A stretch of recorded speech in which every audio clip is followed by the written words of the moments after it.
Welcome students.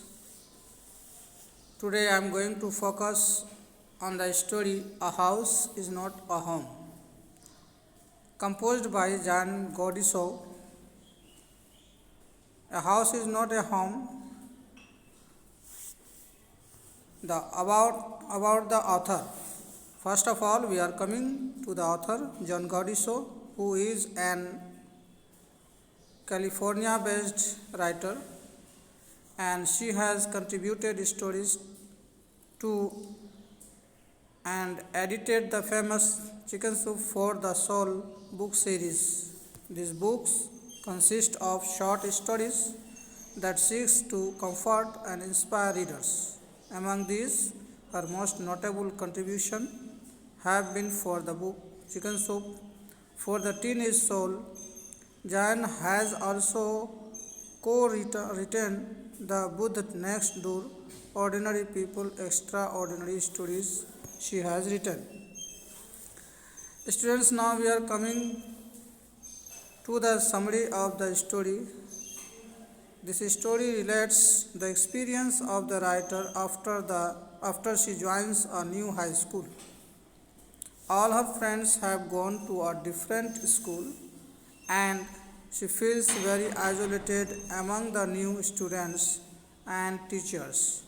She often visits the teachers in her old school and they encourage her to participate in the activities at her new school. They assure her that in time she will grow to love her new school. On a Sunday afternoon, soon after the writer is seated on the dining table, doing her homework, as it is a cold and windy day, there is a fire going in the fireplace. The writer's red tabby cat is lying on top of her school papers. The reader is informed that the writer had rescued the cat when it was a kitten, and since then they have had a close relationship.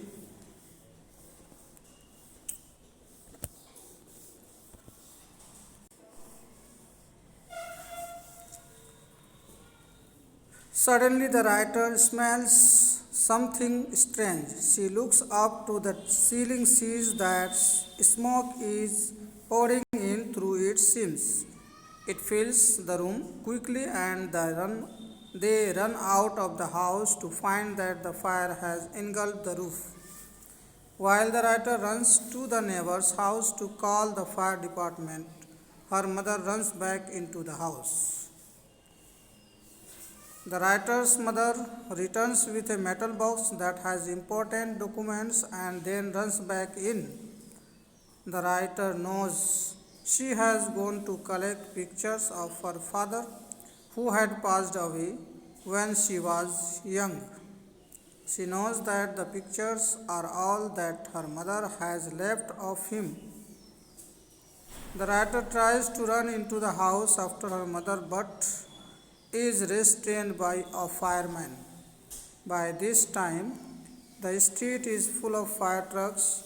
She tells him that her mother is in the house and he assures her that the other firemen have gone into the house to rescue her. He wraps her in a blanket and makes her sit in a car. Soon enough, a fireman emerges with the writer's mother. The writer is relieved and runs to her mother and hugs her. She feels that the happiness of that moment has washed over all the times she had argued with her mother and hated her. It takes 5 hours to douse the fire, and the house appears almost completely destroyed. At this time, the writer remembers her cat and realizes that it is nowhere to be found. She becomes overwhelmed by the feeling of loss of her old school, her friends, her old teachers, her home, and now her cat. Although She does not want to live without knowing what happened to her cat.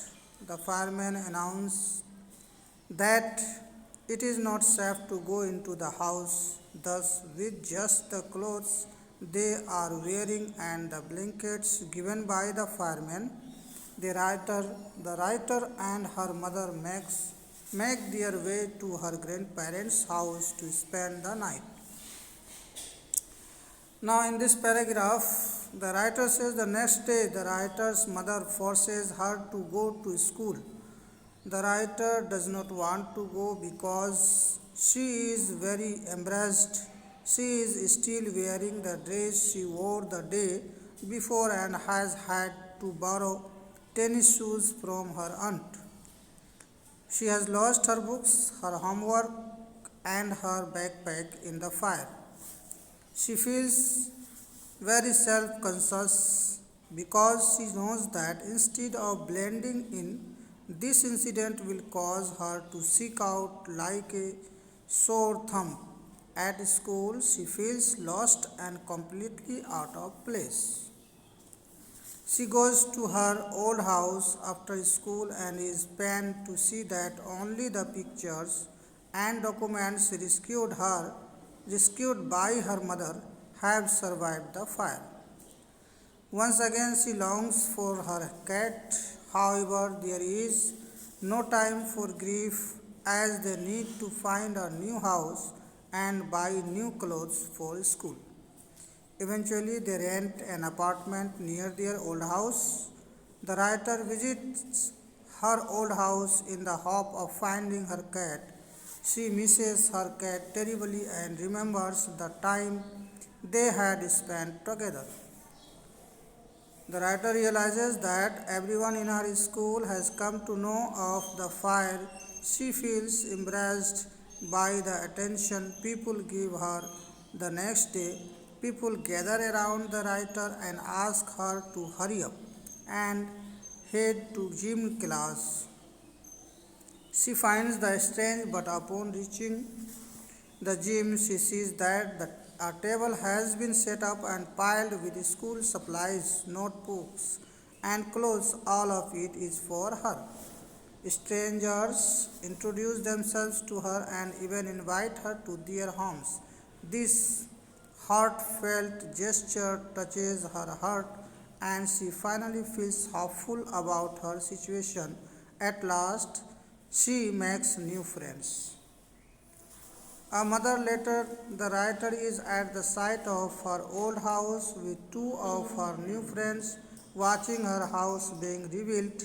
She realizes that because of the fire incident, she was able to break through her insecurities and embrace the wonderful things and people around her. She realizes that just like the house, her life too is being rebuilt. At that moment, a woman comes to the writer holding her lost cat. The writer jumps up with joy and takes the cat into her arms. She learns that her cat had been so scared by the fire that she ran over a mile away. Although the cat's collar had the owner's phone number on it, the phone had been destroyed in the fire. This kind woman took the cat in and also made the effort to locate its original owner. When the writer sits with her friends and reflects on everything that has happened, she realizes that the feeling of loss and tragedy that she had been struggling with have begun to diminish instead. She feels an immense sense of gratitude for all the blessings she has received, her life, her new friends, strangers, kindness, and the purr of her cat. She feels that just like her cat, she has also found her way back. Now, the title is A House is Not a Home. The title of the chapter talks about the difference between a house and a home. A house is a physical structure, a home is a settler, a place where people live together, sharing their ups and downs, supporting each other, and spreading love and cheer. Therefore, a home is much more than a house made of brick and mortar.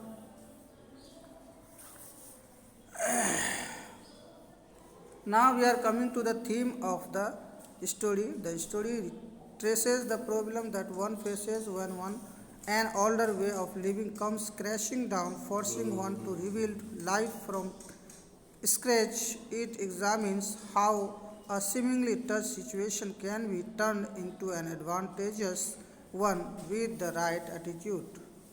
Now, the message is that the story highlights the importance of keeping an open mind and not being depressed by the problems and challenges that are an important part of life. It reiterates that every dark cloud has a silver lining.